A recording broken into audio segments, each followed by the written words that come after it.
2025 has almost concluded, but we can't truly send it off without the finest tradition of them all, the top 10 shittiest games of the year. We have some truly vile candidates for you, and as regurgitative AI rears its hideous head, something tells me these picks are going to get harder and harder from now on. That said, there were a lot of easy ones this year, but hey, that's enough intro, I think. Here they are, presented to you in no particular order, beyond arranging them in a way I think makes for a nice flowing video. It is the top 10 shittiest games of 2025. You know what comes next.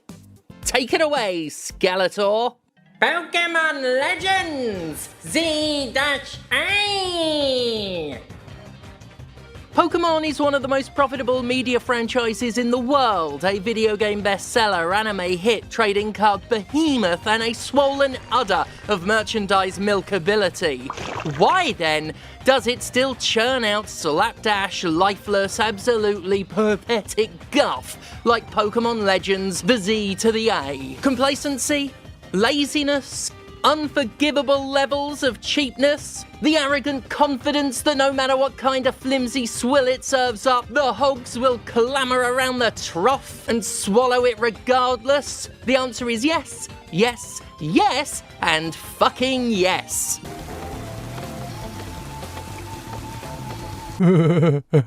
The much debated lack of voice acting is actually the least of this game's problems. They took a genuinely great game in Pokemon Legends Arceus and stripped it to a skeletal nubbin, cutting corners until the scissors went blunt. The open city is populated by static NPCs who are just one step removed from T-posing. The visuals are so basic that most environmental details on the buildings are just flat, jagged textures. Look at these fucking JPEG windows. There's barely any interactivity. The game does some utterly sad things, like there are these basketball court looking places where Pokemon have been stood face to face with trainers idling gormlessly behind them to give the vaguest of vague impressions that they might be battling, so long as you pretend they are. There are asset flips that have more effort put into them than this. Like, what the fuck? There is so much implied activity like this in the game, where Game Freak couldn't be bothered to animate anything. At one point, a streamer character is supposedly playing a video game while sat on a chair with her hands on her cocking lap.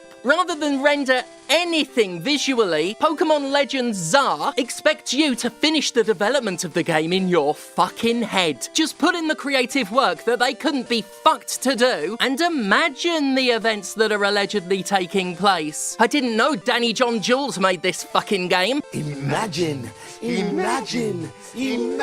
a story! I don't do that kind of work for free. These days I charge a pretty good rate to imagine things for people's games, but I could be charging a penny a day and it'd be a fuck sight more than Game Freak is willing to invest in anything. The gameplay itself fucking stinks. Real-time battles are a great idea, but the Pokemon have sub-rudimentary AI, frequently trying to attack each other through solid walls or getting stuck on the furniture. In a true showcase of how little effort went into this low-budget, premium-priced game, the nighttime battles, where everything goes a bit Poke-Purge, pretend to be stealth-based. Pokemon Legends Z-A tells you that you're prowling around trying to ambush trainers before they ambush you. But because the trainers have even less AI than the Pokemon, they either stand fucking still or patrol up and down a bit of street. There is no cat and mouse. What you have to do is sneak up on them and try and hit them before they see you, because the split second they do, it's treated as if you were ambushed. Again, you've got to fill in the fucking blanks. It's an approximation of stealth gameplay, Frankenstein together from the game's already barely present existing mechanics. This is truly lazy. Oh, you're not supposed to use that word? It's lazy. Cheap and bone idle. Where did mounts go? Where did all the cool rideable Pokemon from Arceus fucking go? They were cut.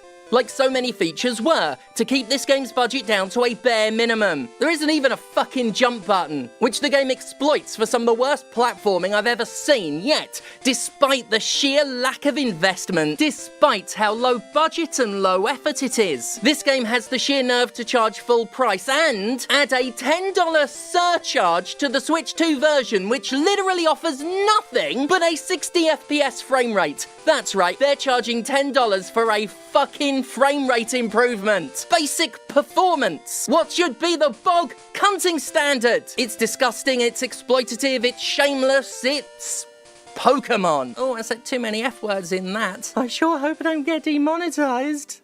Tamagotchi Plaza! It's incredible how something as recognizable as Tamagotchi has had so few video games over the years, but considering they're almost all hot garbage, maybe that's a good thing.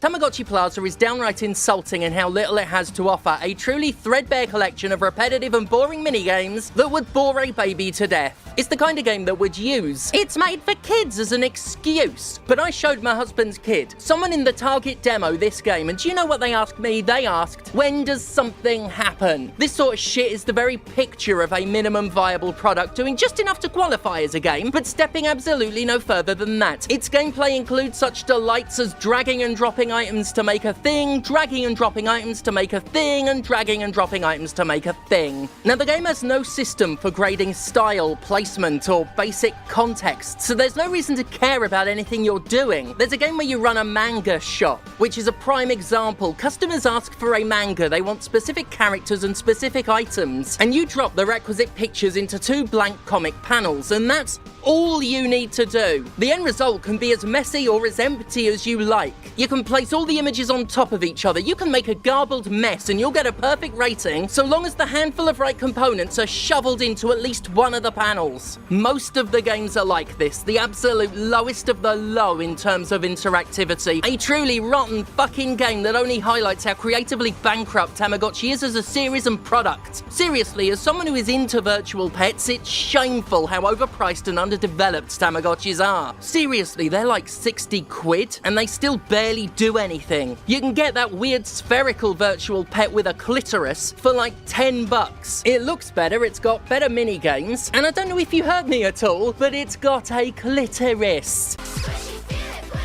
Control them with your touch. An honest-to-God, flickable clitoris. When's Tamagotchi getting a clit? House of the Dead 2 remake. The remake of the House of the Dead? It hit the mark pretty nicely. The remake of the House of the Dead 2? Well... Oh no, Sterling, what? No, I'm home! Missed! Went for the strike with the chair through the table. It's remarkable how much they fucked up such a classic arcade shooter sequel, especially after doing a solid job with the first game. It plays so much worse, the developers seemingly forgetting how to gyroscopically emulate light gun controls in the time between the 2 releases. It's less accurate, feels less authentic, it's just rather unpleasant to play, and it has fewer features with worse presentation than the last remake had. What the hell happened? Of course, the biggest travesty is the voice acting. Everyone knows House of the Dead 2 is an absolute legend of hilariously bad vocal performances. It's downright iconic for its butchered lines and borderline alien delivery. House of the Dead 2 Remake replaced the dialogue, not to make it better, mind, not to make it funnier, but to just be worse in every way. The acting is still fucking terrible, but it's no longer funny bad. It's simply plain bloody bad. Why even do that? If you couldn't be fucked to either improve it or lean into its awfulness, why replace it at all? I'm sure you could have used the original recordings. Have you heard that cast? I doubt they were getting royalties. Absolutely dreadful decision in a deeply disappointing remake. Oh, and voice actors do deserve royalties, obviously. Sacred 2 Remaster. Sacred 2 is another terrible redo this year, a baffling mess that took the original and shattered it to pieces. Sacred 2 was never a great game, but it holds a lot of nostalgia for me. Despite the developers thinking it's some hardcore experience, it's actually this really accessible dungeon crawler that cuts to the chase and drowns you in loot. It's also really silly, and its Blind Guardian music video was some top-tier late 2000s marketing nonsense. Absolute classic. I was looking forward to this, but within seconds of starting my adventure it all went wrong. Or my character's legs did. They were completely broken and I had to hobble across the world, dragging one inanimate foot behind the juddering other. For hours. NPCs, especially merchants, keep duplicating the clone version, running madly around town in presumed existential horror at their own impossible manifestation. Character skills fire off at random without input, or won't fire off at all with any input, or fire off the wrong ability, respective to its input. Sometimes a huge white bar will plaster itself on screen. The horse is... oh god, the horse. By far the most egregious issue with Sacred 2 is the fact I've lost many hours to the horrendously frequent crashes that seem to always occur whenever I forgot to fastidiously save progress every 30 seconds. Which happened a lot. I have ADHD, you fucking... God, almost every session with this game has ended with a brutal crash, and every session started with a brand new glitch, some fresh weird bug I hadn't seen before, as if the very act of booting Sacred 2 Remaster fucks it up. On top of that, very little of it feels like an overhaul, and the developers actively took functionality away by reducing how many skills you could equip, as well as fucking up the UI, making the menu awful to navigate, and generally doing a bad job of improving a damn thing. What the studio did, in essence, was take Sacred 2 and break the poor thing across its fucking knee. It's a level of ineptitude so relentless it borders on malicious, and I am still furious at how a game I wanted to lose hours to instead became a game I wasted hours in. What a fucking disaster. Arc Raiders! Arc Raiders is a game about watching boxes get opened. A slow, threadbare, excruciatingly unenjoyable game. It's gotten praise for how players can interact with each other in truly emergent ways, and that's good, but it's also the audience making its own fun. Lord knows Arc Raiders barely offers fun of its own. If you're asking players to risk losing their equipment, not just stuff they got in the game, but stuff they brought to the game, you better have something worth gambling my lucrative time for. But Arc Raiders has bugger all. Every element of this tawdry time waster has been done far better elsewhere. Its third-person shooting lacks any sort of punch, any unique draw, any compelling element. Travelling across the barren maps is made worse by a miserably restrictive stamina system, as well as a miserably restrictive inventory limit and a miserably restrictive carrying capacity limit. What's that thing always saying? Where'd I put my damn backpack? And the environments are complete nothing burgers that you trudge through with the same snail's pace that permeates everything, and all in service to watching your avatar slowly break open a box with a crowbar. One of the most pointless games I've ever played. You're basically given nothing to fight for, nothing to work towards. You're just rooting around in garbage like a hairless raccoon for no other end than to be slightly better at rooting around in garbage like a hairless raccoon. And as I intimated in true extraction fashion, you can spend 20 minutes gathering a bunch of stuff and lose it all in half a second when a player snipes you in the back, including everything you brought with you, so that you can go back and craft your basic loadout again, using some of the messiest and most disorganized menus this side of Sacred 2 Remaster. Oh, but that's not all. It's got microtransactions, of course, and pushes regurgitative AI bollocks. Fuck that. Any developer using derivative AI is a traitor to the medium, and the plagiarism launderer can go get fucked. Double Dragon! Revive! Uglier than my excruciatingly compacted shit after I've had to go on the painkillers again. You can grab enemies wide arsenal. Resident Evil Survival Unit! I always like to have some mobile freemium slime in these lists as a representative of the whole detestable business, and Resident Evil Survival Unit has provided. If you know this game at all, you'll know it as that thing where Claire Redfield pulls out a minigun from the ether and mows down zombies like it's just a normal thing she does. That is the only thing worth knowing about it, because the rest of the game is a desperate attempt to trick you into thinking you're playing a proper Resident Evil until the usual slate of crafting wait times, resource saturation, and microtransaction horse shit starts throwing itself at you. Survival Unit is a crossover with the classic Saints Row series. Well, at least that's my explanation for the protagonist being called Player. Of course, the name Player was a cute and thematically appropriate trapping of the Saints Row series, whereas here it just comes off as absolutely fucking pitiful. You can't input your own name despite the lack of voice acting, you can't change your look despite the character being a bargain basement stand-in for you. It's a small thing, I guess, but the size belies the sheer laziness. A generic uncustomizable protagonist, literally called Player, is the best these charlatans could do. It really just highlights how cynical a cash grab this is. It takes the aesthetics of the lovely Resident Evil 2 remake and in doing so only highlights its own inadequacies through the comparison. Its weak recreation of puzzles, retreads through familiar locations, and bevy of existing characters popping around like sitcom regulars constantly remind you that you could be playing literally any other Resident Evil game. Literally any other one would be better. Even Dead Aim, hell, even Resident Evil 6 is preferable, and Resident Evil 6 is fucking shit. MindsEye!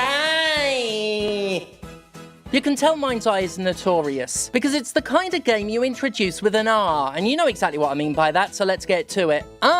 MindsEye. Undoubtedly the game everyone saw coming on this list, a title that managed to simultaneously aim high and subterranean at the same time, like the split stream of early morning urine. Actually, I don't think I've ever had that phenomenon occur to me, though in all honesty I've always preferred to live it up with a pampered sit down where you eat. You may be wondering why I'm lingering on urine-based observations, and that's because I'd rather play with piss than play MindsEye ever again. Really bad piss too, the kind that stinks dark like beer, the kind that reminds you to drink more water. Nice and acidic. MindsEye shot to notoriety almost instantly. Hell, even before launch, the developer's boss destroyed any grace it might have had by implying that its critics were paid by Rockstar to dunk on it. You know, if I were paid to dunk on MindsEye, I'd feel guilty as hell. Not because of any ethical quandary, but because dunking on MindsEye is so fucking easy and I like to work for my money. I don't mind a linear game, in fact I'm a huge believer in them, but not when you've set your linear game in an open world that actively fails players for exploring and does nothing but pad out the runtime with long drives in between glorified levels. MindsEye knows what it's doing is bullshit because it tries to make things interesting by adding a countdown to your driving. If you don't reach your destination by the time the counter hits 0, nothing happens. But if you do reach your destination by the time the counter hits 0, nothing happens. That's the MindsEye experience. Utter inconsequentiality, constructed of smoke and mirrors and little nuggets of excretia. I think I heard they finally patched a dodge roll in, because that's the kind of thing they didn't put into their cover shooter by default. No dodge, no grenades, no melee attack, just a small array of the most stock standard guns you've seen before, and rudimentary cover, and that's it, that was considered enough. Oh wait, no, and a drone, a barely functional, mostly useless, really boring drone. God, the guns sound pathetic as well, like cheap pound shop toys. And its very best, MindsEye is a flimsy imitation of Watch Dogs filtered through the brown scale lens of a mediocre 7th generation game, and fittingly comes complete with obligatory stealth and hacking minigames to really nail that mid-2010 sensibility. At worst, it's as appealing as mopping the floor after a Guna convention. I played on console and therefore got less value for money by missing out on the shittle big planet features, but good lord, the examples of it provided in the base game are enough to convince me I've missed very little. It's mostly really long checkpoint races. We are granting you access to our assets. Fun fact, and a bit of an exclusive info drop, people who worked on this game tried to stop it being as bad as it was. One reason I don't feel bad laughing at this game is because one of the devs reached out to thank me for my absolutely scathing review. They warned the higher-ups of every bad thing that's been pointed out since launch, and criticism like mine was actually vindicating. Nobody with any sense was listened to, and the sheer arrogance of the CEO to think the game was so good only bribery could cause a negative reception showcases exactly why MindsEye launched to nothing but laughter. For a good idea of how unimaginative this game is, every car is said to be electric, but they still make traditional engine noises. It's justified in universe as regulations, but like, why engine noises specifically? It's a really obnoxious noise. Because rather than use its whole near-future tech city premise to create fresh visuals, fresh sounds, fresh architecture, fresh vehicles, actual effort was put into explaining and justifying why it all looks and sounds exactly the same as in literally any other basic open world game city.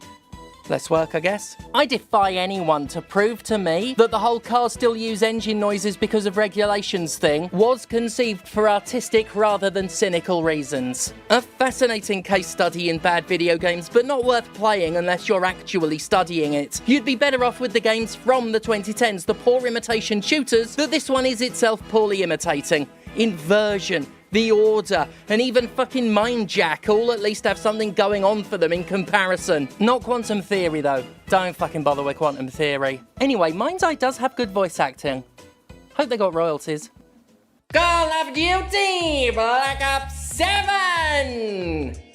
I didn't play Call of Duty Black Ops 7, but I feel able to put it on my list because, let's face it, Treyarch didn't make Call of Duty Black Ops 7, did it? Typing prompts into an AI generator doesn't count as game development, and the wretched stink of AI BS is all over this miserable piece of shit. So lazily slapped together it is, the solo campaign needs an online connection because it's just cobbled together using the multiplayer as a basis. The contextless, tonally inappropriate bootleg Studio Ghibli art used for achievements is so utterly fucking offensive it alone would qualify Slack Slop 7 as a shittiest game contender. Like, how fucking dare you? Using AI to mimic Ghibli work is, in my opinion, something fake artists do as a deliberate flex, an intentional insult, an inherently violating mockery of a studio known for its heartfelt and artistically beloved films. I find it genuinely uncomfortable and disturbing. The soulless reproduction is meant to say what's yours is ours. We're going to use this terrible tech to try and replace talent. It's a disgusting attempt at asserting power over artists, perpetuated by people who know they're talentless, inadequate hacks. And here's Black Ops joining in. Every developer actively responsible for Black Ops' despicable use of institutional plagiarism should feel fucking ashamed of themselves. You're not game devs,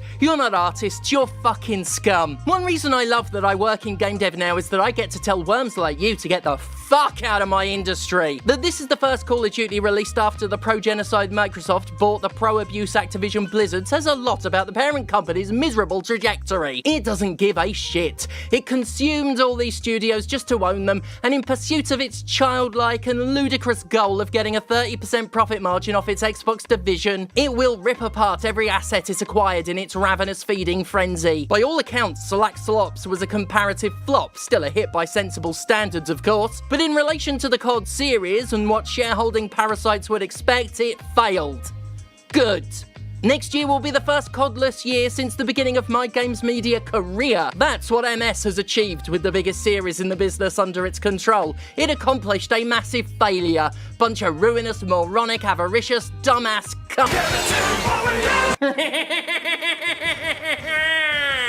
Nintendo Switch 2, welcome to...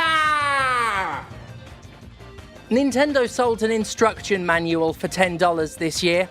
An interactive instruction manual, a glorified demo, a premium pack-in freebie, whatever you want to call it. Nintendo wants to charge money for it. It was tempting to put Mario Kart World on this year's list for ushering forth the age of the $80 game, but at least that was a game. Few things could ever demonstrate the hubristic greed of latter-day Nintendo like Nintendo Switch 2 Welcome Tour, a fucking scam product with such shockingly dreadful demos that to call them minigames is to oversell them by magnitudes. Look at this shit. I mean, look at this shit. This is meant to show off Nintendo's fancy new console, is it? This is how Nintendo wants to herald the successor to one of the most lauded, long-lived and respected gaming systems in history, yeah? This alleged content would be considered shite by the standards of a web browser flash game. Your $10 legit gets you barely anything and it's presented in the most plastic, corporate, sterile way possible. Remember Nintendo Land on Wii U? It wasn't very good, but at least came with Nintendo's trademark personality. What are these featureless characters? They look like they came from a pamphlet about STIs that you'd see in a doctor's office. Appropriate, since Nintendo Switch 2 Welcome Tour has all the charm of a syphilitic corpse. I often call games products as a way of denigrating them,